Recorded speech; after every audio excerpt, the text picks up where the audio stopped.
Hi అండి అందరికీ. ఈరోజు వీడియో ఏంటంటే మాకు ఒక చిన్న బ్యాక్ యార్డ్ ఉంది. దానిలో మేము ఏమేమి మొక్కలు వేసుకున్నాము అండ్ వాటి గురించి అవి ఎలా గ్రో అయ్యాయి దీనిలో ఈ వీడియోలో అయితే చూపిస్తాను. ఇదైతే ఫస్ట్ వేసినప్పుడు ఇలాగుండింది.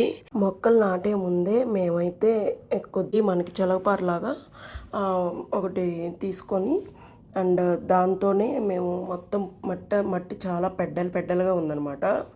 ఇంకా అదంతా కొద్దిగా తవ్వేసి కొద్దిగా బలం ముందేసి మళ్ళీ కొద్దిగా పాట్ మిక్స్ ఆయిల్ అని దొరికిద్ది బయట, అది తీసుకొచ్చుకొని కొద్దిగా ఎరువు కూడా దొరికిద్ది అనమాట మనకి.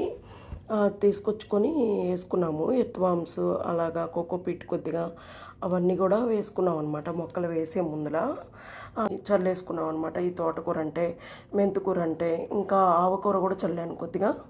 ఇవన్నీ చల్లుకున్నాను అనమాట.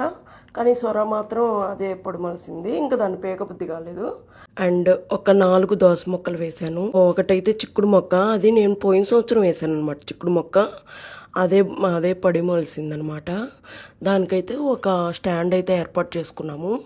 ఆ స్టాండ్కి అయితే ఉంది. పోయిన సంవత్సరం అయితే ఏం చేసామంటే ఇప్పుడిప్పుడే సొరకి దోసకి పోత వస్తుంది. పోత అయితే వస్తుంది, చూడాలి, వెయిట్ చేయాలి. ఉంచేసాను. బంతిని కూడా అలాగే చల్లాను అనమాట. పోయిన సంవత్సరం బంతులు వేసినప్పుడు వచ్చిన పువ్వులను దాచిపెట్టుకొని ఎండబెట్టుకొని దాచిపెట్టుకున్నాను అనమాట. అవే కొద్దిగా చల్లాను. ఒక 2 మొక్కలు అయితే వచ్చినాయి. అవి కూడా ఇప్పుడు బాగా అయితే గ్రో అయినాయి అనమాట. ఇదైతే ఇప్పుడు గ్రో అయిందనమాట. ఇదంతా బాగుంది ఇప్పుడు ప్రస్తుతానికైతే. ఇక నెక్స్ట్ ఇవన్నీ పాకితే అసలు ఇది ఎట్లా ఉంటుందో తెలీదు. ప్రస్తుతానికైతే వేసాను. పోయినసారి అయితే పందిరేసాం కాబట్టి చిక్కుడు మొక్క మొత్తం పైకి వెళ్ళిపోయింది. ఇంకా ఇప్పుడు ఎలాగుంటుందో ఈ ఏడు. ఇదైతే మిడిల్లో నుంచి చివరి వరకు పందిరేసేసామన్నమాట. పోయిన సంవత్సరం అయితే చిక్కుడు ఇరక్కాసింది, కానీ ఈ సంవత్సరం పందిరైతే వేయట్లేదు. సొర మొక్క అయితే ఉంది. ఈ సొర మొక్క కూడా పడిమొలిసిందే.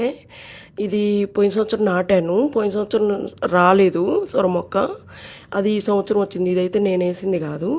నేను ఈ సంవత్సరం వేసింది ఏంటంటే ఓన్లీ తోటకూర అండ్ దోస వేసాను. అండ్ కొద్దిగా మెంతులు చల్లుకున్నాను, కొద్దిగా ఆవాలు చల్లాను. అండ్ ఒక కాకర మొక్క కూడా వచ్చింది, అది కూడా పొడిమలిసిందే. పోయిన సంవత్సరం వేసాను, అది రాలేదనుకుంటా.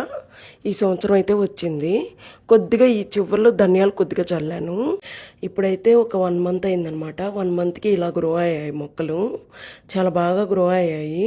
వర్షం కూడా కన్వీనియంట్గా చాలా బాగా పడుతుంది. నిన్న మొన్న అయితే వర్షం మామూలుగా పడలేదు, చాలా బాగా యూజ్ అయింది మొక్కలకైతే వర్షం. ఈ వీడియో మీకు నచ్చినట్టయితే లైక్ చేయండి, షేర్ చేయండి, సబ్స్క్రైబ్ చేసుకోండి. Thank you.